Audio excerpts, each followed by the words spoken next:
ਸਤਿ ਸ੍ਰੀ ਅਕਾਲ ਜੀ ਸਾਰਿਆਂ ਨੂੰ। ਅੰਬੇਡਕਰ ਅਕੈਡਮੀ ਅੜਕਵਾਸ ਦੇ ਵੱਲੋਂ ਆਪ ਸਭ ਦਾ ਹਾਰਦਿਕ ਸਵਾਗਤ ਕੀਤਾ ਜਾਂਦਾ ਹੈ। ਮਾਸਟਰ ਕਾਡਰ ਪੰਜਾਬੀ ਅਤੇ ਸਮਾਜਿਕ ਸਿੱਖਿਆ ਦੀ ਤਿਆਰੀ ਪੰਜਾਬੀ ਮੀਡੀਅਮ ਅਤੇ ਰੋਜ਼ਾਨਾ ਸੀਰੀਜ਼ ਦੇ ਨਾਲ ਕਰਨ ਦੇ ਲਈ ਸਾਡੇ YouTube ਚੈਨਲ ਦੇ ਨਾਲ ਜ਼ਰੂਰ ਜੁੜੋ। ਜਿਨ੍ਹਾਂ ਵੀ ਵਿਦਿਆਰਥੀਆਂ ਨੇ ਹੁਣ ਤੱਕ ਸਾਡੇ ਚੈਨਲ ਨੂੰ ਸਬਸਕ੍ਰਾਈਬ ਨਹੀਂ ਕੀਤਾ, ਕਿਰਪਾ ਕਰਕੇ ਉਹ ਵਿਦਿਆਰਥੀ ਚੈਨਲ ਜ਼ਰੂਰ ਸਬਸਕ੍ਰਾਈਬ ਕਰ ਲਿਓ ਜੀ, ਤਾਂ ਕਿ ਤੁਹਾਡੇ ਤੱਕ ਸਾਡੀ ਰੋਜ਼ਾਨਾ ਅਪਡੇਟ ਪਹੁੰਚ ਸਕੇ। ਅਸੀਂ ਮਾਸਟਰ ਕਾਡਰ ਪੰਜਾਬੀ ਅਤੇ ਸਮਾਜਿਕ ਸਿੱਖਿਆ ਦੇ ਨਾਲ ਸੰਬੰਧਿਤ ਬਹੁਤ ਸਾਰੀਆਂ ਵੀਡੀਓਜ਼ ਆਪਣੇ ਚੈਨਲ 'ਤੇ ਅਪਲੋਡ ਕਰ ਚੁੱਕੇ ਹਾਂ, ਜਿਨ੍ਹਾਂ ਦੀ ਪਲੇਲਿਸਟ ਬਣ ਚੁੱਕੀ ਹੈ। ਆਪ ਸਭ ਨੇ ਉਹ ਵੀਡੀਓਜ਼ ਜ਼ਰੂਰ ਵੇਖ ਲੈਣੀਆਂ ਤਾਂ ਕਿ ਤੁਹਾਡੀ ਤਿਆਰੀ ਵਧੀਆ ਢੰਗ ਦੇ ਨਾਲ ਹੋ ਸਕੇ। ਸੋ ਅੱਜ ਦੇ ਵੀਡੀਓ ਦੇ ਵਿੱਚ ਆਪਾਂ ਤੁਹਾਡੇ ਨਾਲ ਸਾਂਝਾ ਕਰਾਂਗੇ ਮਾਸਟਰ ਕਾਡਰ ਸਮਾਜਿਕ ਸਿੱਖਿਆ ਦਾ ਬਹੁਤ ਹੀ ਮਹੱਤਵਪੂਰਨ ਟੌਪਿਕ ਫੰਡਾਮੈਂਟਲ ਰਾਈਟਸ, ਮੁੱਢਲੇ ਅਧਿਕਾਰ ਤੁਹਾਡੇ ਨਾਲ ਸਾਂਝੇ ਕਰਾਂਗੇ। ਇਸ ਟੌਪਿਕ ਦੇ ਵਿੱਚੋਂ ਹਰ ਵਾਰ 2 ਤੋਂ 3 ਸਵਾਲ ਨੇ ਜੋ ਉਹ ਆਪਣੇ ਪੇਪਰ ਦੇ ਵਿੱਚ ਆਉਂਦੇ ਨੇ। ਮਾਸਟਰ ਕਾਡਰ ਤੋਂ ਇਲਾਵਾ ਹੋਰ ਵੀ ਬਹੁਤ ਸਾਰੇ ਪੇਪਰ ਦੇ ਵਿੱਚ ਇਸ ਟੌਪਿਕ ਦੇ ਵਿੱਚੋਂ ਜ਼ਰੂਰ ਤੁਹਾਨੂੰ ਪ੍ਰਸ਼ਨ ਪੁੱਛੇ ਜਾਂਦੇ ਨੇ। ਸੋ ਅੱਜ ਦੀ ਵੀਡੀਓ ਦੇ ਵਿੱਚ ਜ਼ਰੂਰ ਤੁਹਾਡੇ ਨਾਲ ਪੂਰਾ ਟੌਪਿਕ ਕਲੀਅਰ ਕਰਾਂਗੇ। ਅਗਰ ਤੁਸੀਂ ਵੀਡੀਓ ਸਟਾਰਟਿੰਗ ਤੋਂ ਲੈ ਕੇ ਐਂਡ ਤੱਕ ਬਿਲਕੁਲ ਵਧੀਆ ਢੰਗ ਦੇ ਨਾਲ ਧਿਆਨ ਨਾਲ ਸੁਣੋਗੇ ਤਾਂ ਮੇਰਾ ਤੁਹਾਡੇ ਨਾਲ ਵਾਅਦਾ ਹੈ ਕਿ ਤੁਹਾਡਾ ਕਦੇ ਵੀ ਕਿਸੇ ਵੀ ਐਗਜ਼ਾਮ ਦੇ ਵਿੱਚੋਂ ਫੰਡਾਮੈਂਟਲ ਰਾਈਟਸ ਦੇ ਨਾਲ ਸੰਬੰਧਿਤ ਕਦੇ ਵੀ ਕੋਈ ਪ੍ਰਸ਼ਨ ਗਲਤ ਨਹੀਂ ਹੋਵੇਗਾ। ਸੋ ਸ਼ੁਰੂ ਕਰਦੇ ਹਾਂ ਜੀ ਅੱਜ ਦੀ ਵੀਡੀਓ। ਭਾਰਤੀ ਸੰਵਿਧਾਨ, ਇੱਕ ਗੱਲ ਯਾਦ ਰੱਖਿਓ ਕਿ ਮੁੱਢਲੇ ਅਧਿਕਾਰ ਕਿਹੜੇ ਭਾਗ ਦੇ ਵਿੱਚ ਦਰਜ ਨੇ, ਉਹ ਨੇ ਤੀਸਰੇ ਭਾਗ ਦੇ ਵਿੱਚ। ਸੰਵਿਧਾਨ ਦੇ ਤੀਸਰੇ ਭਾਗ ਨੂੰ ਮੈਗਨਾ ਕਾਰਟਾ ਵੀ ਕਿਹਾ ਜਾਂਦਾ ਹੈ। ਕਈ ਵਾਰ ਸਵਾਲ ਆਇਆ ਗਿਆ ਕਿ ਭਾਰਤੀ ਸੰਵਿਧਾਨ ਦਾ ਕਿਹੜਾ ਭਾਗ ਹੈ ਜਿਸ ਨੂੰ ਮੈਗਨਾ ਕਾਰਟਾ ਕਿਹਾ ਜਾਂਦਾ, ਤਾਂ ਉਹ ਹੈ ਭਾਗ ਤੀਸਰਾ। ਪਹਿਲਾ ਭਾਗ ਸੰਘ ਅਤੇ ਰਾਜਾਂ ਦੇ ਨਾਲ ਸੰਬੰਧਿਤ ਹੈ, ਆਰਟੀਕਲ 1 ਤੋਂ ਲੈ ਕੇ 5 ਤੱਕ। ਦੂਸਰਾ ਭਾਗ ਨਾਗਰਿਕਤਾ ਦੇ ਨਾਲ ਸੰਬੰਧਿਤ ਆ, ਆਰਟੀਕਲ 6 ਤੋਂ ਲੈ ਕੇ ਆਰਟੀਕਲ 11 ਤੱਕ। ਭਾਗ ਤੀਸਰਾ ਸੰਬੰਧਿਤ ਹੈ ਆਰਟੀਕਲ 12 ਤੋਂ ਲੈ ਕੇ 35 ਤੱਕ, ਫੰਡਾਮੈਂਟਲ ਰਾਈਟਸ। ਕੁੱਲ 23 ਆਰਟੀਕਲ ਨੇ ਤੀਸਰੇ ਭਾਗ ਦੇ ਵਿੱਚ। ਸੋ ਸ਼ੁਰੂ ਕਰਦੇ ਹਾਂ। ਭਾਰਤੀ ਸੰਵਿਧਾਨ ਦੁਆਰਾ ਭਾਰਤੀ ਨਾਗਰਿਕਾਂ ਨੂੰ ਮੂਲ ਰੂਪ ਵਿੱਚ ਕਿੰਨੇ ਅਧਿਕਾਰ ਪ੍ਰਦਾਨ ਕੀਤੇ ਗਏ ਸੀ, ਤਾਂ ਮੂਲ ਰੂਪ ਵਿੱਚ ਕਿੰਨੇ ਸੀ? 7। ਵਰਤਮਾਨ ਸਮੇਂ ਭਾਰਤੀ ਸੰਵਿਧਾਨ ਦੁਆਰਾ ਨਾਗਰਿਕਾਂ ਨੂੰ ਕਿੰਨੇ ਅਧਿਕਾਰ ਪ੍ਰਦਾਨ ਕੀਤੇ ਗਏ ਨੇ? ਟੋਟਲ 6। ਵਰਤਮਾਨ ਸਮੇਂ 7 ਸੀ, ਹੁਣ ਕਿੰਨੇ ਨੇ? 6। ਇਹਨਾਂ ਦੇ ਵਿੱਚੋਂ ਜੋ ਸੰਪत्ति ਦਾ ਅਧਿਕਾਰ ਆ ਉਹ ਹਟ ਕੇ ਹੁਣ ਕਾਨੂੰਨੀ ਅਧਿਕਾਰ ਬਣਾ ਦਿੱਤਾ ਗਿਆ। ਭਾਰਤ ਦੇ ਸੰਵਿਧਾਨ ਵਿੱਚ ਮੌਲਿਕ ਅਧਿਕਾਰ ਕਿਸ ਤਰ੍ਹਾਂ ਹਨ, ਤਾਂ ਉਹ ਸੰਵਿਧਾਨ ਦਾ ਮੂਲ ਰੂਪ ਵਿੱਚ ਹਿੱਸਾ ਨੇ, ਕਿਉਂਕਿ ਜੋ ਕਰਤੱਵ ਨੇ ਉਹ ਬਾਅਦ ਦੇ ਵਿੱਚ ਐਡ ਕੀਤੇ ਗਏ ਸੀ। ਸਟਾਰਟਿੰਗ ਦੇ ਵਿੱਚ ਭਾਰਤੀ ਸੰਵਿਧਾਨ ਦੇ ਵਿੱਚ ਕਰਤੱਵ ਨਹੀਂ ਦਰਜ ਸੀ, ਪਰੰਤੂ ਜੋ ਮੌਲਿਕ ਅਧਿਕਾਰ ਨੇ ਉਹ ਜਦੋਂ ਹੀ ਆਪਣਾ ਸੰਵਿਧਾਨ ਬਣਿਆ ਤਾਂ ਮੂਲ ਰੂਪ ਵਿੱਚ ਹੀ ਮੌਲਿਕ ਅਧਿਕਾਰ ਦਰਜ ਕੀਤੇ ਗਏ ਸੀ। ਇਸ ਕਰਕੇ ਹੀ ਇਹਨਾਂ ਨੂੰ ਮੌਲਿਕ ਅਧਿਕਾਰ ਕਿਹਾ ਜਾਂਦਾ, ਕਿਉਂਕਿ ਇਹ ਸੰਵਿਧਾਨ ਦੇ ਮੂਲ ਵਿੱਚ ਦਰਜ ਹਨ। ਮੌਲਿਕ ਅਧਿਕਾਰਾਂ ਨੂੰ ਲਾਗੂ ਕਰਨ ਦਾ ਅਧਿਕਾਰ ਕਿਸ ਨੂੰ ਹੈ, ਜਾਂ ਮੌਲਿਕ ਅਧਿਕਾਰਾਂ ਦਾ ਰੱਖਿਅਕ ਕੌਣ ਹੈ? Supreme court, high court.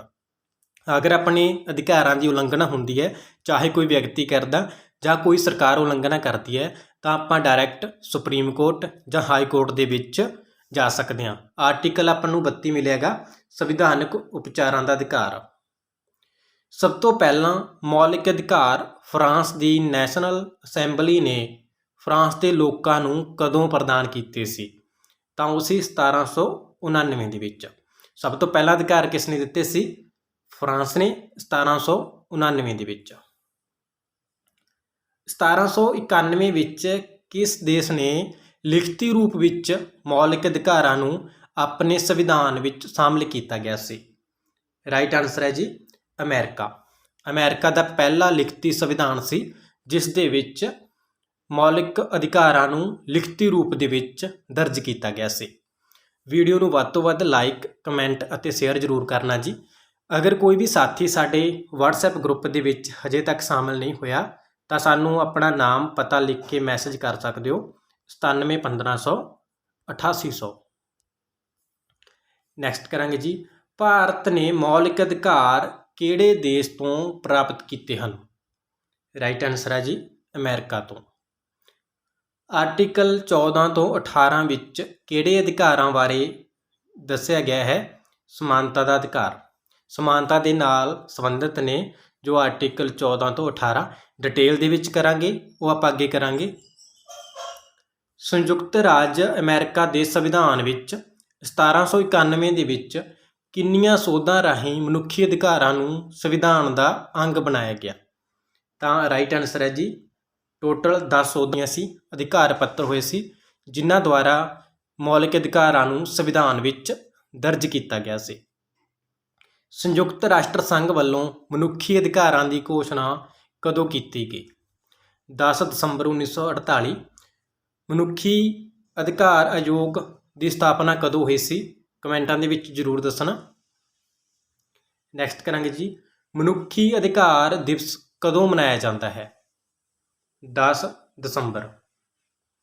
ਰਾਸ਼ਟਰੀ ਮਨੁੱਖੀ ਅਧਿਕਾਰ ਆਯੋਗ ਦੀ ਸਥਾਪਨਾ ਹੋਈ ਸੀ 1993 ਦੇ ਵਿੱਚ।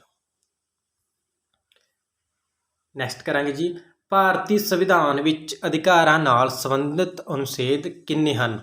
ਕੁੱਲ ਅਨੁਛੇਦ ਆਪਾਂ ਸਟਾਰਟਿੰਗ ਦੇ ਵਿੱਚ ਕੀਤਾ ਸੀ ਕੁੱਲ 23, 12 ਤੋਂ ਲੈ ਕੇ 35 ਤੱਕ। ਇਕੱਲੇ ਆਰਟੀਕਲ ਦੇ ਬਾਰੇ ਤੁਹਾਨੂੰ ਜਾਣਕਾਰੀ ਦਿੱਤੀ ਜਾਏਗੀ, ਵੀਡੀਓ ਦੇ ਨਾਲ ਜ਼ਰੂਰ ਬਣੇ ਰਹੋ। ਆਰਟੀਕਲ 31 ਰਾਈਟ ਟੂ ਪ੍ਰੋਪਰਟੀ ਕਿਸ ਸੰਵਿਧਾਨਿਕ ਸੋਧ ਰਾਹੀਂ ਖਾਰਜ ਕਰ ਦਿੱਤਾ ਗਿਆ ਸੀ? 44ਵੀਂ ਸੋਧ 1978 ਦੇ ਵਿੱਚ ਹੋਈ ਸੀ। ਹੁਣ ਜੋ ਸੰਪत्ति ਦਾ ਅਧਿਕਾਰ ਆ ਉਹ ਇੱਕ ਕਾਨੂੰਨੀ ਅਧਿਕਾਰ ਬਣ ਗਿਆ ਹੈ, ਮੌਲਿਕ ਅਧਿਕਾਰ ਨਹੀਂ ਰਿਹਾ, ਹੁਣ ਇਹ ਕਾਨੂੰਨੀ ਅਧਿਕਾਰ ਹੈ। ਨੈਕਸਟ ਕਰਾਂਗੇ, ਜਿਹੜਾ ਰਾਈਟ ਟੂ ਪ੍ਰੋਪਰਟੀ ਆ ਉਹ ਹੁਣ ਆਰਟੀਕਲ 300A ਦੇ ਵਿੱਚ ਦਰਜ ਕੀਤਾ ਗਿਆ। ਯਾਦ ਰੱਖਿਓ ਜੀ ਆਰਟੀਕਲ 31 ਇੰਪੋਰਟੈਂਟ ਹੈ। ਜੋ ਇਸ ਦੇ ਵਿੱਚ ਪਹਿਲਾ ਅਧਿਕਾਰ ਸੀ ਸੰਪत्ति ਦਾ ਅਧਿਕਾਰ, ਉਹ ਮੌਲਿਕ ਅਧਿਕਾਰ ਸੀ, ਪਰੰਤੂ 44ਵੀਂ ਸੋਧ 1978 ਦੇ ਵਿੱਚ ਹੋਈ ਸੀ, ਉਸ ਦੇ ਨਾਲ ਇਸ ਨੂੰ ਇੱਕ ਕਾਨੂੰਨੀ ਅਧਿਕਾਰ ਬਣਾ ਦਿੱਤਾ ਗਿਆ ਜੋ ਕਿ ਹੁਣ ਆਰਟੀਕਲ 300A ਦੇ ਵਿੱਚ ਦਰਜ ਹੈ ਭਾਗ 12 ਦੇ ਵਿੱਚ। ਭਾਰਤੀ ਨਾਗਰਿਕਾਂ ਨੂੰ ਕਿੰਨੇ ਪ੍ਰਕਾਰ ਦੇ ਮੌਲਿਕ ਅਧਿਕਾਰ ਪ੍ਰਾਪਤ ਹਨ? ਟੋਟਲ 6 ਪ੍ਰਕਾਰ ਦੇ। ਕਿਹੜੇ ਆ ਜੀ? ਸਮਾਨਤਾ ਦਾ ਅਧਿਕਾਰ ਆਰਟੀਕਲ 14 ਤੋਂ 18, ਸੁਤੰਤਰਤਾ ਦਾ ਅਧਿਕਾਰ 19 ਤੋਂ 22, ਸ਼ੋਸ਼ਣ ਵਿਰੁੱਧ ਅਧਿਕਾਰ ਆਰਟੀਕਲ 23 ਤੇ 24, ਧਾਰਮਿਕ ਸੁਤੰਤਰਤਾ ਦਾ ਅਧਿਕਾਰ 25 ਤੋਂ 28, ਸੰਸਕ੍ਰਿਤੀ ਤੇ ਸਿੱਖਿਆ ਸੰਬੰਧੀ ਅਧਿਕਾਰ 29, 30, ਸੰਵਿਧਾਨਕ ਉਪਚਾਰਾਂ ਦਾ ਅਧਿਕਾਰ 32। ਆਰਟੀਕਲ 31 ਦੇ ਵਿੱਚੋਂ ਮਿਸਾ ਉਹ ਆਪਾਂ ਪਹਿਲਾਂ ਕਰ ਚੁੱਕੇ ਹਾਂ, ਜੋ ਸੰਪत्ति ਦਾ ਅਧਿਕਾਰ ਕਾਨੂੰਨੀ ਅਧਿਕਾਰ ਬਣਾ ਕੇ 300A ਦੇ ਵਿੱਚ ਦਰਜ ਕੀਤਾ ਗਿਆ। ਵੀਡੀਓ ਨੂੰ ਵੱਧ ਤੋਂ ਵੱਧ ਲਾਈਕ, ਕਮੈਂਟ ਤੇ ਸ਼ੇਅਰ ਜ਼ਰੂਰ ਕਰਨਾ। ਆਪਣੇ ਚੈਨਲ ਦੇ ਨਾਲ ਵਿਦਿਆਰਥੀ ਕਿੱਥੋਂ ਜੁੜੇ ਹੋਏ ਹਨ ਕਮੈਂਟ ਦੇ ਵਿੱਚ ਜ਼ਰੂਰ ਦੱਸਿਓ। ਸਮਾਨਤਾ ਦੇ ਅਧਿਕਾਰ ਨਾਲ ਸੰਬੰਧਿਤ ਆਰਟੀਕਲ 14 ਤੋਂ 18 ਹੁਣ ਆਪਾਂ ਡਿਟੇਲ ਕਰਾਂਗੇ। 14 ਦੇ ਵਿੱਚ ਕੀ ਹੈ? ਕਾਨੂੰਨ ਦੇ ਸਾਹਮਣੇ ਸਮਾਨਤਾ। ਜੋ ਸੰਵਿਧਾਨ ਦੇ ਵਿੱਚ ਆਰਟੀਕਲ 14 ਦੇ ਵਿੱਚ ਆਪਾਂ ਕਾਨੂੰਨ ਦੇ ਸਾਹਮਣੇ ਸਾਰੇ ਬਰਾਬਰ ਹਾਂ, ਚਾਹੇ ਕੋਈ ਅਮੀਰ ਹੈ, ਚਾਹੇ ਕੋਈ ਗਰੀਬ ਹੈ, ਚਾਹੇ ਕੋਈ ਸਰਕਾਰੀ ਅਫਸਰ ਆ ਜਾਂ ਕਿਸੇ ਵੀ ਪਦਵੀ 'ਤੇ ਆ, ਜਾਂ ਕੋਈ ਇੱਕ ਆਮ ਇਨਸਾਨ ਆ, ਕਾਨੂੰਨ ਦੀ ਨਜ਼ਰ 'ਚ ਆਪਾਂ ਸਾਰੇ ਇੱਕ ਹਾਂ। ਆਰਟੀਕਲ 15 ਵਿਤਕਰੇ ਦੀ ਮਨਾਹੀ। ਸੰਵਿਧਾਨ ਅਨੁਸਾਰ ਕਿਸੇ ਵੀ ਵਿਅਕਤੀ ਦੇ ਨਾਲ ਜਾਤ-ਪਾਤ, ਰੰਗ, ਨਸਲ, ਲਿੰਗ ਦੇ ਆਧਾਰ 'ਤੇ ਕੋਈ ਵੀ ਵਿਤਕਰਾ ਨਹੀਂ ਕੀਤਾ ਜਾ ਸਕਦਾ। ਆਰਟੀਕਲ 16 ਨੌਕਰੀਆਂ ਦੇ ਬਰਾਬਰ ਦੇ ਮੌਕੇ। ਆਰਟੀਕਲ 16 ਦੇ ਵਿੱਚ ਯੋਗਤਾ ਦੇ ਆਧਾਰ 'ਤੇ ਸਾਰਿਆਂ ਦੇ ਲਈ ਨੌਕਰੀਆਂ ਦੇ ਵਿੱਚ ਬਰਾਬਰ ਦੇ ਮੌਕੇ ਹਨ। ਜੋ SC, ST, BC ਕੈਟਾਗਰੀਆਂ ਲਈ ਰਿਜ਼ਰਵੇਸ਼ਨ ਕੀਤੀ ਗਈ ਆ ਉਹ ਪਿਛੜੇ ਵਰਗਾਂ ਨੂੰ ਉੱਪਰ ਉਠਾਉਣ ਦੇ ਲਈ ਕੀਤੀ ਗਈ ਆ, ਪਰੰਤੂ ਨੌਕਰੀਆਂ ਦੇ ਵਿੱਚ ਸਾਰਿਆਂ ਦੇ ਲਈ ਬਰਾਬਰ ਦੇ ਮੌਕੇ ਪ੍ਰਦਾਨ ਕੀਤੇ ਗਏ ਹਨ। ਆਰਟੀਕਲ 17 ਅਨਟੱਚੇਬਿਲਟੀ ਛੂਆ-ਛਾਤ ਦਾ ਖਾਤਮਾ ਕੀਤਾ ਗਿਆ।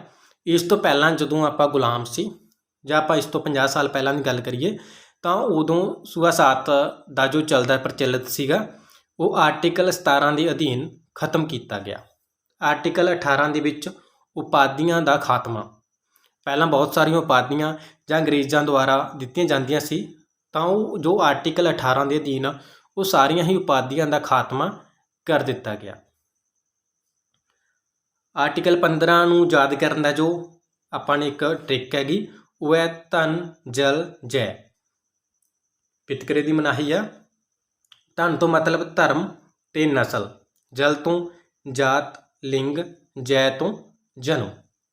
ਇਹਨਾਂ ਆਧਾਰਾਂ 'ਤੇ ਕਿਸੇ ਵੀ ਵਿਅਕਤੀ ਨਾਲ ਕੋਈ ਵੀ ਵਿਅਕਤੀ ਜਾਂ ਕੋਈ ਵੀ ਸੰਸਥਾ ਕਦੇ ਵੀ ਕੋਈ ਵਿਤਕਰਾ ਨਹੀਂ ਕਰ ਸਕਦੀ। ਆਰਟੀਕਲ 16 ਸਾਰਿਆਂ ਨੂੰ ਬਰਾਬਰ ਰੁਜ਼ਗਾਰ ਦੇ ਮੌਕੇ ਨੇ। 1979 ਦੇ ਵਿੱਚ, ਯਾਦ ਰੱਖਿਓ ਜੀ, 1979 ਦੇ ਵਿੱਚ ਮੁਰਾਰਜੀ ਦੇਸਾਈ ਦੀ ਸਰਕਾਰ ਸੀ। BP ਮੰਡਲ ਬਣਾਇਆ ਗਿਆ ਸੀ, ਕਮਿਸ਼ਨ ਬਣਾਇਆ ਸੀ ਬੈਕਵਰਡ ਕਲਾਸਿਸ ਦੇ ਲਈ, ਜਿਸ ਦੇ ਅਧੀਨ OBC ਕੈਟਾਗਰੀ ਨੂੰ 27% ਰਿਜ਼ਰਵੇਸ਼ਨ ਦਿੱਤੀ ਗਈ ਸੀ।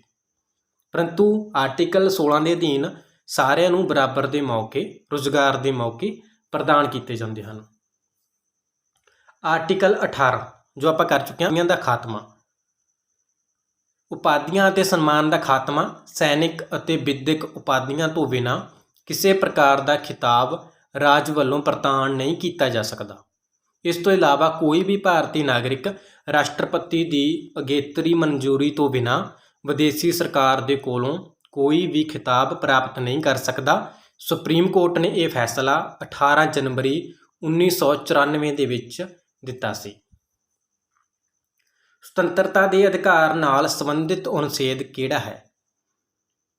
ਕਿਹੜਾ ਜੀ? ਆਰਟੀਕਲ 19 ਤੋਂ ਲੈ ਕੇ 22 ਤੱਕ।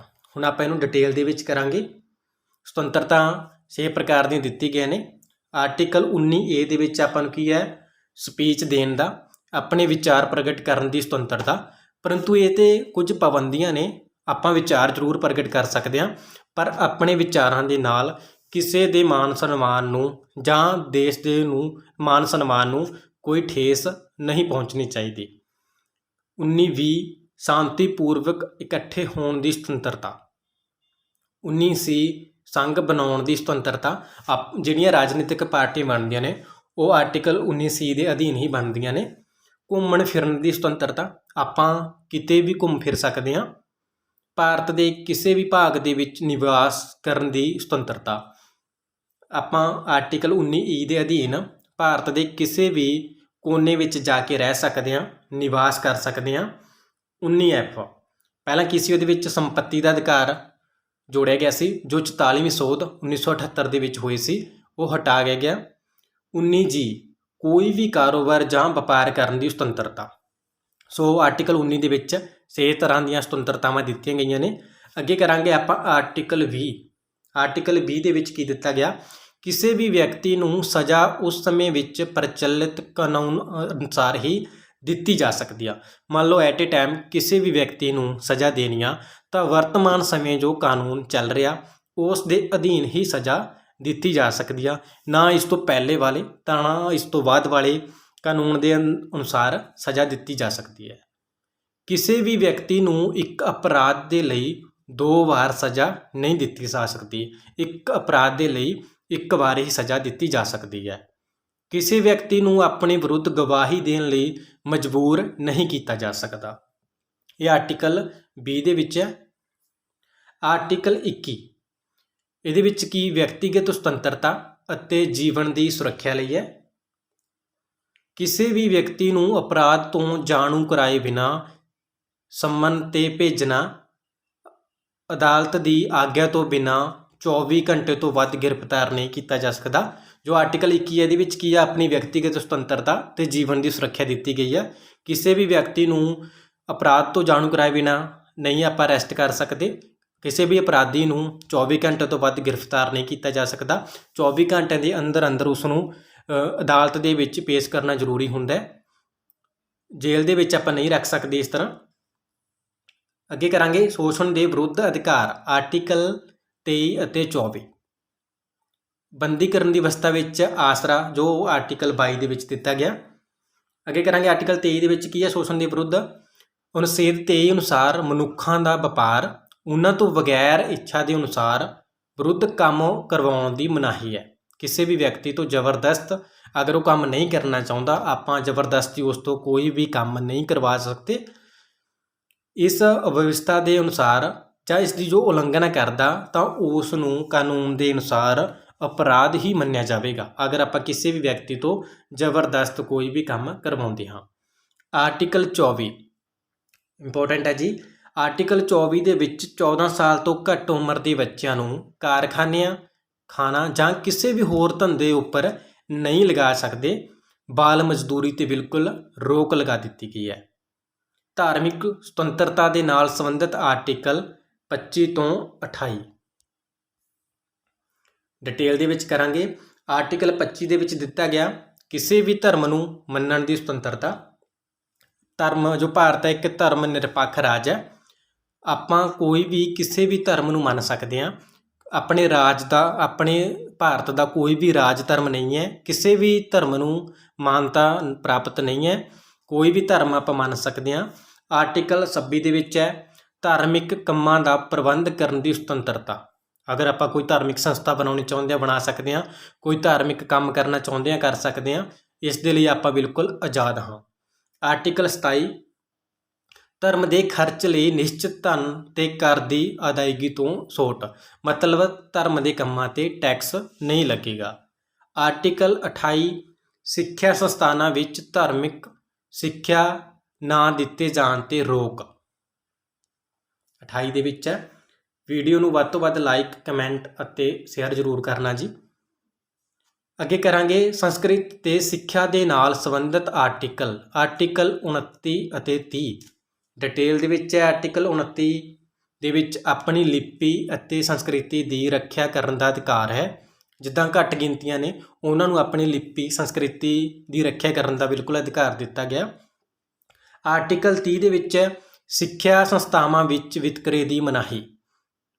ਸਿੱਖਿਆ ਸੰਸਥਾਵਾਂ ਦੇ ਵਿੱਚ ਕਿਸੇ ਵੀ ਵਿਅਕਤੀ ਨਾਲ ਆਪਾਂ ਜਨਮ, ਜਾਤ ਪਾਤ, ਧਰਮ ਦੇ ਆਧਾਰ 'ਤੇ ਕੋਈ ਵੀ ਵਿਤਕਰਾ ਨਹੀਂ ਕਰ ਸਕਦੇ।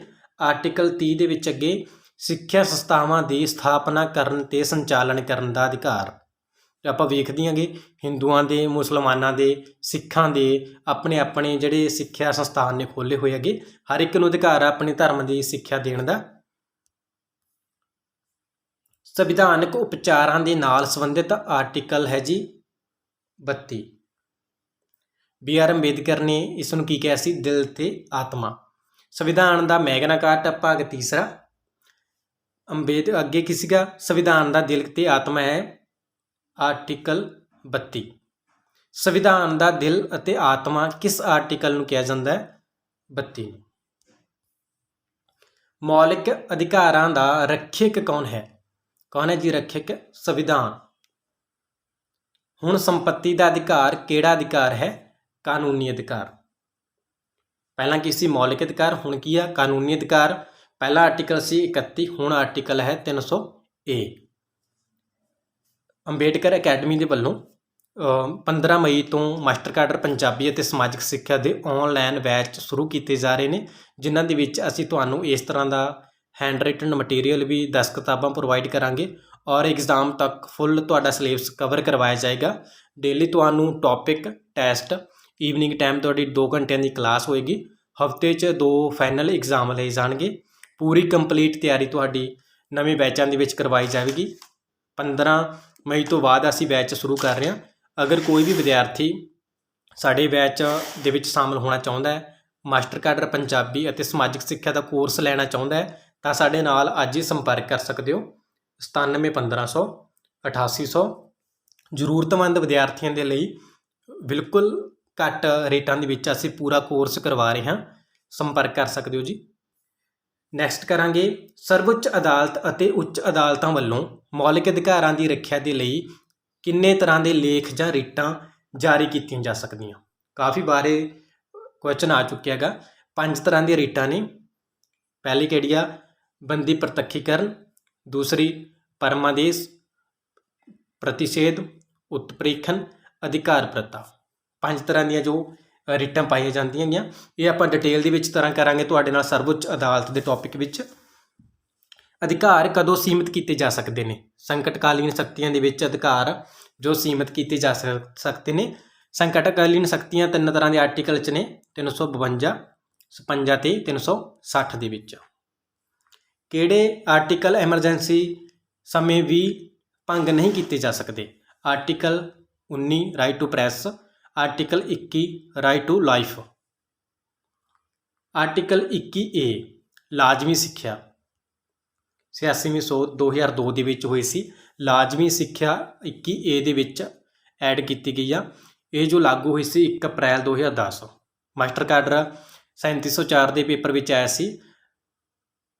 ਸਿੱਖਿਆ ਦਾ ਅਧਿਕਾਰ ਕਦੋਂ ਲਾਗੂ ਹੋਇਆ ਸੀ? 1 ਅਪ੍ਰੈਲ 2010 ਨੂੰ, ਜਿਸ ਦੇ ਅਧੀਨ 6 ਤੋਂ 14 ਸਾਲ ਦੇ ਬੱਚਿਆਂ ਨੂੰ ਮੁਫਤ ਤੇ ਲਾਜ਼ਮੀ ਸਿੱਖਿਆ ਦਾ ਅਧਿਕਾਰ ਦਿੱਤਾ ਗਿਆ ਸੀ। ਨੈਕਸਟ ਕਰਾਂਗੇ ਜੀ ਆਰਟੀਕਲ 21B। ਆਰਟੀਕਲ 21B ਦੇ ਵਿੱਚ ਰਾਈਟ ਟੂ ਪ੍ਰਾਈਵੇਸੀ।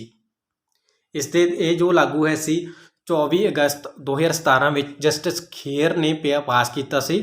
ਇਸ ਦੇ ਅਧੀਨ ਆਪਾਂ ਕਿਸੇ ਨੂੰ ਵੀ ਪਰਸਨਲ ਇਨਫੋਰਮੇਸ਼ਨ ਨਹੀਂ ਦੇ ਸਕਦੇ ਜਾਂ ਕੋਈ ਵੀ ਵਿਅਕਤੀ ਆਪਣੇ ਤੋਂ ਪਰਸਨਲ ਇਨਫੋਰਮੇਸ਼ਨ ਨਹੀਂ ਮੰਗ ਸਕਦਾ ਆਰਟੀਕਲ 21B ਦੇ ਅਧੀਨ।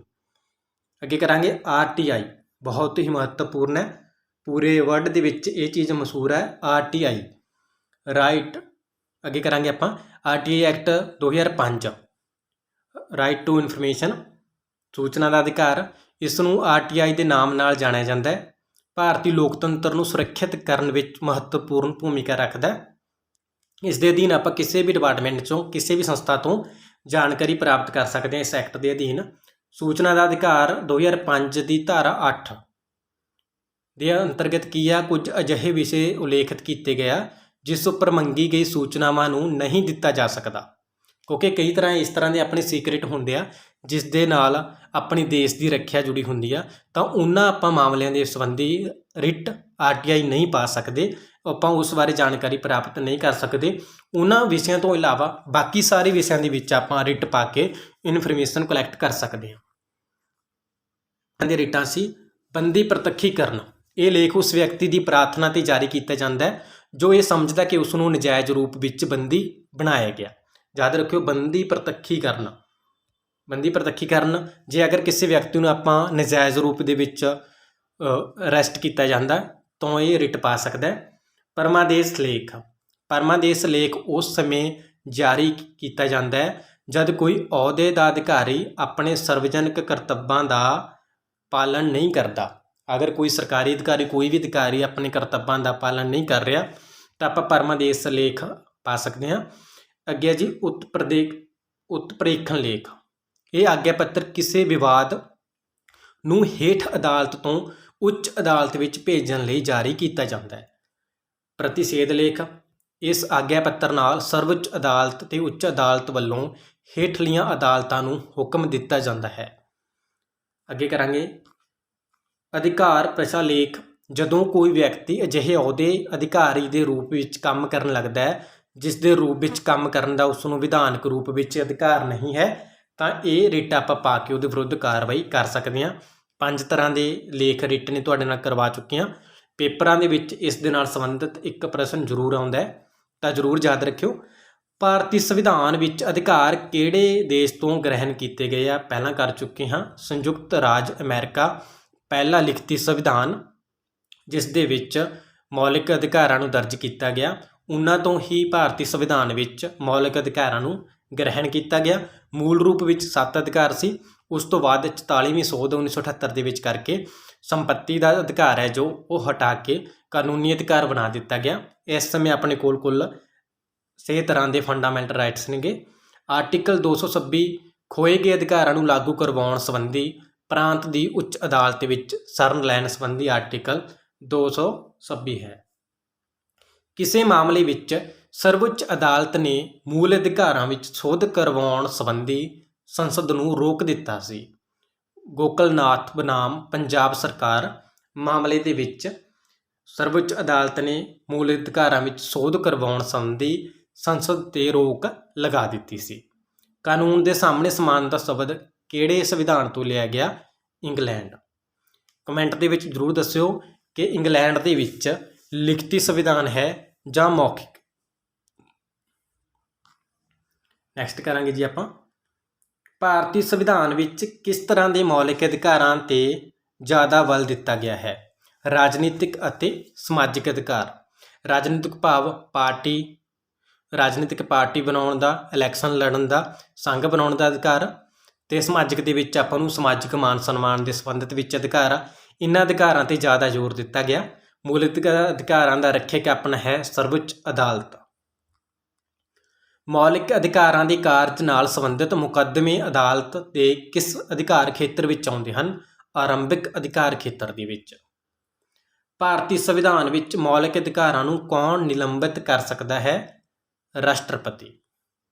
ਮੌਲਿਕ ਅਧਿਕਾਰਾਂ ਦਾ ਉਲੇਖ ਸੰਵਿਧਾਨ ਦੇ ਕਿਸ ਭਾਗ ਵਿੱਚ ਦਰਜ ਹੈ? ਭਾਗ 3 ਦੇ ਵਿੱਚ। ਭਾਗ 3 ਨੂੰ ਹੋਰ ਕਿਸ ਨਾਮ ਨਾਲ ਜਾਣਿਆ ਜਾਂਦਾ ਹੈ? ਕਮੈਂਟ ਦੇ ਵਿੱਚ ਜ਼ਰੂਰ ਦੱਸਿਓ। ਨਿਆਇਕ ਪੁਨਰ ਸ਼ਕਤੀ ਕਿਸ ਆਰਟੀਕਲ ਵਿੱਚ ਦਰਜ ਹੈ? ਆਰਟੀਕਲ 13। ਕਹਿਣ ਦਾ ਭਾਵ ਅਗਰ ਸੰਸਦ ਦੁਆਰਾ ਕੋਈ ਕਾਨੂੰਨ ਬਣਦਾ ਹੈ ਤਾਂ ਸਰਵਉੱਚ ਅਦਾਲਤ ਉਸ 'ਤੇ ਮੁੜ ਵਿਚਾਰ ਕਰਨ ਦੇ ਲਈ ਉਹ ਕਾਨੂੰਨ ਨੂੰ ਵਾਪਸ ਪਾਰਲੀਮੈਂਟ ਵਿੱਚ ਭੇਜ ਸਕਦੀ ਹੈ। ਕਿਸੇ ਵੀ ਬਿੱਲ 'ਤੇ ਕਿਸੇ ਵੀ ਕਾਨੂੰਨ 'ਤੇ ਪੁਨਰ ਦੁਬਾਰਾ ਜਿਹੜੀ ਆ ਜਾਂਚ ਆ ਉਹ ਕੀਤੀ ਜਾ ਸਕਦੀ ਹੈ। ਮੌਲਿਕ ਅਧਿਕਾਰਾਂ ਦੀ ਪਰਿਭਾਸ਼ਾ ਕਿਸ ਆਰਟੀਕਲ ਵਿੱਚ ਦਿੱਤੀ ਗਈ ਹੈ? ਆਰਟੀਕਲ 12। ਨੈਕਸਟ ਕਰਾਂਗੇ ਜੀ ਆਪਾਂ ਮੌਲਿਕ ਅਧਿਕਾਰ ਸੰਵਿਧਾਨ ਦੀ ਚੇਤਨਾ ਹੈ, ਇਹ ਕਥਨ ਕਿਸ ਦਾ ਹੈ? ਜਵਾਹਰ ਲਾਲ ਨਹਿਰੂ। ਸੰਵਿਧਾਨ ਵਿੱਚ ਪ੍ਰੈਸ ਦੀ ਸੁਤੰਤਰਤਾ ਕਿਸ ਅਨੁਛੇਦ ਵਿੱਚ ਹੈ? 19 ਕ। ਸੰਵਿਧਾਨ ਦੇ ਕਿਸ ਭਾਗ ਨੂੰ ਮੈਗਨਾ ਕਾਰਟਾ ਕਿਹਾ ਜਾਂਦਾ ਹੈ? ਤੀਸਰੇ ਭਾਗ ਨੂੰ। ਸਿੱਖਿਆ ਦਾ ਅਧਿਕਾਰ ਕਿਸ ਉਮਰ ਦੇ ਬੱਚਿਆਂ ਲਈ ਹੈ? 6 ਸਾਲ ਤੋਂ ਲੈ ਕੇ 14 ਸਾਲ ਤੱਕ ਮੁੱਢਲੀ ਤੇ ਲਾਜ਼ਮੀ ਸਿੱਖਿਆ। ਕਿਹੜੇ ਮੌਲਿਕ ਅਧਿਕਾਰ ਰਾਸ਼ਟਰੀ ਆਪਾਤਕਾਲੀਨ ਸਮੇਂ ਸਮਾਪਤ ਨਹੀਂ ਹੁੰਦੇ? ਆਰਟੀਕਲ 19 ਅਤੇ 21। ਸੰਘ ਬਣਾਉਣਾ ਕਿਸ ਪ੍ਰਕਾਰ ਦਾ ਮੌਲਿਕ ਅਧਿਕਾਰ ਹੈ? ਸੁਤੰਤਰਤਾ ਦਾ ਅਧਿਕਾਰ। ਕਿਹੜਾ ਲੇਖ ਵਿਅਕਤੀਗਤ ਸੁਤੰਤਰਤਾ ਨਾਲ ਸੰਬੰਧਿਤ ਹੈ? ਬੰਦੀ ਪ੍ਰਤੱਖੀਕਰਨ। ਵਿਅਕਤੀਗਤ ਸੁਤੰਤਰਤਾ ਦੇ ਨਾਲ ਸੰਬੰਧਿਤ ਹੈ। ਕੀ ਹੈ ਇਹ? ਅਗਰ ਕਿਸੇ ਵਿਅਕਤੀ ਨੂੰ ਅਰੈਸਟ ਕੀਤਾ ਜਾਂਦਾ, ਉਸ ਨੂੰ ਲੱਗਦਾ ਕਿ ਮੈਨੂੰ ਗਲਤ ਢੰਗ ਦੇ ਨਾਲ ਔਰ ਬਿਨਾਂ ਕਿਸੇ ਜ਼ੁਲਮ ਤੋਂ ਅਰੈਸਟ ਕੀਤਾ ਗਿਆ ਤਾਂ ਉਹ ਰਿਟ ਪਾ ਸਕਦਾ ਬੰਦੀ ਪ੍ਰਤੱਖੀਕਰਨ। 1976 ਵਿੱਚ ਕਿਹੜੇ ਸੰਸ਼ੋਧਨ ਦੁਆਰਾ ਭਾਰਤ ਦੇ ਸੰਵਿਧਾਨ ਵਿੱਚ ਮੌਲਿਕ ਅਧਿਕਾਰ ਜੋੜੇ ਗਏ? 42ਵੇਂ ਸੰਵਿਧਾਨਕ ਸੰਸ਼ੋਧਨ ਦੁਆਰਾ। ਅਸੀਂ ਆਦੇਸ਼ ਦਿੰਦੇ ਹਾਂ। ਬਹੁਤ ਵਾਰ ਇਹ ਪ੍ਰਸ਼ਨ ਸਵਾਲ ਆ ਚੁੱਕਿਆ। ਕਿਹੜਾ ਲੇਖ ਹੈ ਜੀ? ਪਰਮਾਦੇਸ਼। ਕਿਹੜਾ ਆਦੇਸ਼ ਕਿਸੇ ਅਯੋਗ ਵਿਅਕਤੀ ਤੋਂ ਸਰਕਾਰੀ ਅਹੁਦਾ ਬਚਾਉਣ ਦੇ ਲਈ ਜਾਰੀ ਕੀਤਾ ਜਾਂਦਾ? ਅਧਿਕਾਰ ਪ੍ਰਸ਼ਾ। ਅਗਰ ਆਪਾਂ ਨੂੰ ਲੱਗਦਾ ਕਿ ਵਿਅਕਤੀ ਇਸ ਪਦਵੀ ਦੇ ਯੋਗ ਨਹੀਂ ਹੈ ਪਰੰਤੂ ਇਸ ਨੂੰ ਗਲਤ ਤਰੀਕੇ ਦੇ ਨਾਲ ਉਸ ਪਦਵੀ 'ਤੇ ਬਿਠਾਇਆ ਗਿਆ ਤਾਂ ਆਪਾਂ ਇਹ ਅਧਿਕਾਰ ਦੀ ਵਰਤੋਂ ਕਰ ਸਕਦੇ ਹਾਂ। ਸੰਪੱਤੀ ਦੇ ਅਧਿਕਾਰ ਨੂੰ ਕਦੋਂ ਸਮਾਪਤ ਕੀਤਾ ਗਿਆ? 44ਵੀਂ ਸੋਧ 1978 ਦੇ ਵਿੱਚ। ਭਾਰਤੀ ਸੰਵਿਧਾਨ ਅਨੁਸਾਰ ਸੰਪੱਤੀ ਦਾ ਅਧਿਕਾਰ ਹੁਣ ਕਿਹੜਾ ਅਧਿਕਾਰ ਹੈ? ਕਾਨੂੰਨੀ ਅਧਿਕਾਰ। ਵੋਟ ਦੇਣ ਦਾ ਅਧਿਕਾਰ ਕਿਹੜਾ ਅਧਿਕਾਰ ਹੈ? ਨਾਗਰਿਕ ਅਧਿਕਾਰ। ਬੰਦੀ ਪ੍ਰਤੱਖੀਕਰਨ ਦਾ ਆਦੇਸ਼ ਕੌਣ ਜਾਰੀ ਕਰ ਸਕਦਾ? ਉੱਚ ਅਦਾਲਤ ਅਤੇ ਸਰਵਉੱਚ ਅਦਾਲਤ। ਅੱਗੇ ਕਰਾਂਗੇ ਜੀ ਕਿਸ ਮਸਲੇ ਨੂੰ ਸੰਸਦ ਨੇ ਮੌਲਿਕ ਅਧਿਕਾਰਾਂ ਵਿੱਚ ਸੰਸ਼ੋਧਨ ਕਰਨ ਦਾ ਅਧਿਕਾਰ ਦਿੱਤਾ? ਕੇਸ਼ਵਾਨੰਦ ਭਾਰਤੀ ਮਸਲੇ ਵਿੱਚ 1973 ਦੇ ਵਿੱਚ। ਇਸ ਮਸਲੇ 'ਤੇ ਸਪੈਸ਼ਲ ਆਪਾਂ ਤੁਹਾਡੇ ਲਈ ਵੀਡੀਓ ਬਣਾਵਾਂਗੇ ਜੋ ਤੁਹਾਨੂੰ ਜਲਦ ਹੀ ਮਿਲੇਗੀ। ਮੌਲਿਕ ਅਧਿਕਾਰਾਂ ਨੂੰ ਲਾਗੂ ਕਰਨ ਲਈ ਰਿਟ ਕੌਣ ਜਾਰੀ ਕਰ ਸਕਦਾ ਹੈ? ਸਰਵਉੱਚ ਅਦਾਲਤ। ਆਰਟੀਕਲ 32। ਸੰਵਿਧਾਨਕ ਉਪਚਾਰਾਂ ਦਾ ਅਧਿਕਾਰ। ਮੌਲਿਕ ਅਧਿਕਾਰਾਂ ਨੂੰ ਸਭ ਤੋਂ ਪਹਿਲਾਂ ਸੰਵਿਧਾਨਕ ਮਾਨਤਾ ਦਿੱਤੀ ਗਈ ਸੀ ਸੰਯੁਕਤ ਰਾਜ ਅਮਰੀਕਾ ਦੁਆਰਾ। ਉਪਾਧੀਆਂ ਦਾ ਅੰਤ ਕਿਸ ਆਰਟੀਕਲ ਵਿੱਚ ਕੀਤਾ ਗਿਆ? ਆਰਟੀਕਲ 18 ਦੇ ਅਧੀਨ ਸਾਰੇ ਤਰ੍ਹਾਂ ਦੀਆਂ ਉਪਾਧੀਆਂ ਦਾ ਖਾਤਮਾ ਹੈ। ਰਾਸ਼ਟਰਪਤੀ ਦੀ ਪ੍ਰਵਾਨਗੀ ਤੋਂ ਬਿਨਾਂ ਕਿਸੇ ਵੀ ਵਿਦੇਸ਼ ਤੋਂ ਆਪਾਂ ਕੋਈ ਵੀ ਸਨਮਾਨ ਜਾਂ ਪਦਵੀ ਪ੍ਰਾਪਤ ਨਹੀਂ ਕਰ ਸਕਦੇ। ਸੂਦ ਸਾਤ ਦਾ ਖਾਤਮਾ ਆਰਟੀਕਲ 17 ਦੇ ਵਿੱਚ। ਧਰਮ ਨਿਰਪੇਖਤਾ ਦਾ ਅਰਥ ਧਰਮ ਦੇ ਆਧਾਰ 'ਤੇ ਕਿਸੇ ਨਾਲ ਕੋਈ ਭੇਦਭਾਵ ਨਾ ਕਰਨਾ, ਰਾਜ ਦਾ ਆਪਣਾ ਕੋਈ ਧਰਮ ਨਾ ਹੋਣਾ। ਅਮਰੀਕਾ ਤੋਂ ਭਾਰਤੀ ਸੰਵਿਧਾਨ ਵਿੱਚ ਕੀ ਸ਼ਾਮਲ ਕੀਤਾ ਗਿਆ? ਮੌਲਿਕ ਅਧਿਕਾਰ, ਨਿਆਂਪਾਲਿਕਾ ਦੀ ਸੁਤੰਤਰਤਾ, ਨਿਆਇਕ ਸਮੀਖਿਆ, ਰਾਸ਼ਟਰਪਤੀ ਦਾ ਮਹਾਦੋਸ਼, ਸੁਪਰੀਮ ਕੋਰਟ ਤੇ ਹਾਈ ਕੋਰਟ ਦੇ ਜੱਜਾਂ ਨੂੰ ਹਟਾਉਣ ਬਾਰੇ ਅਤੇ ਉਪ ਰਾਸ਼ਟਰਪਤੀ ਦਾ ਪਦ ਸੰਯੁਕਤ ਰਾਜ ਅਮਰੀਕਾ ਦੇ ਸੰਵਿਧਾਨ ਤੋਂ ਭਾਰਤੀ ਸੰਵਿਧਾਨ ਵਿੱਚ ਗ੍ਰਹਿਣ ਕੀਤੇ ਗਏ ਨੇ। ਜਗਦੀਸ਼ ਸਿੰਘ ਖੇਹਰ ਨੇ ਕਿੰਨੇ ਨਿਆਂਧੀਸ਼ਾਂ ਦੀ ਸੰਵਿਧਾਨਕ ਪੀਠ ਦਾ ਨੇਤਰਤਵ ਜਾਂ ਅਗਵਾਈ ਕੀਤੀ ਸੀ? 9। ਉਸਨੇ ਨਿੱਜਤਾ ਦੇ ਅਧਿਕਾਰ ਨੂੰ ਮੌਲਿਕ ਅਧਿਕਾਰ ਘੋਸ਼ਿਤ ਕੀਤਾ ਸੀ। ਧਾਰਾ 377 ਨੂੰ ਹਟਾਉਣ ਵਿੱਚ ਮਹੱਤਵਪੂਰਨ ਭੂਮਿਕਾ ਕਿਸ ਨੇ ਨਿਭਾਈ? ਜਸਟਿਸ ਦੀਪਕ ਮਿਸ਼ਰਾ, 45वें CGI chief justice of India 45ਵੇਂ ਦੀਪਕ ਮਿश्रा, ਜਿਨ੍ਹਾਂ ਨੇ ਧਾਰਾ 377 ਨੂੰ ਹਟਾਉਣ ਦੇ ਵਿੱਚ ਮਹੱਤਵਪੂਰਨ ਭੂਮਿਕਾ ਨਿਭਾਈ। ਸੰਵਿਧਾਨਕ ਉਪਚਾਰਾਂ ਦਾ ਅਧਿਕਾਰ ਆਰਟੀਕਲ 32। ਨੈਕਸਟ ਕਰਾਂਗੇ ਜੀ, ਗੋਕਲਨਾਥ ਬਨਾਮ ਕੇਸ ਰਾਜ ਪੰਜਾਬ 1976 ਵਿੱਚ ਐਸਸੀ ਦੇ ਫੈਸਲੇ ਕੀ ਸੀ?